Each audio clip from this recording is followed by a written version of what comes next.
এই দোয়াটি যদি আপনি 7 বার পড়তে পারেন, আল্লাহ তাআলা দুনিয়া এবং আখিরাতের দায়িত্ব নিজে গ্রহণ করে নেবেন, আপনার সকল পেরেশানি দূর হয়ে যাবে। বুকে হাত রেখে বলি, আল্লাহর কসম এই দোয়া আমি ছেড়ে দিই না। তোমরা এই দোয়াটা শোনার পরে সাথে সাথে শেয়ার করে দিবা। আমল না করেও সওয়াব পাবা, তোমার একটি শেয়ারে আমল না করেও সওয়াব পাবা।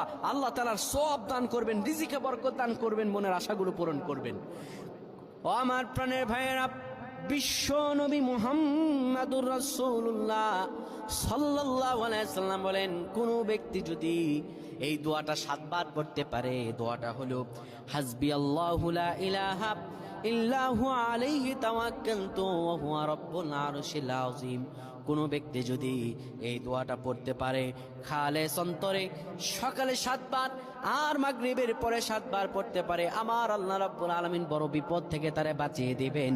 তার দুনিয়া এবং আখিরাতের দায়িত্বগুলো আমার রাব্বুল আলামিন নিজে গ্রহণ করে নেবেন।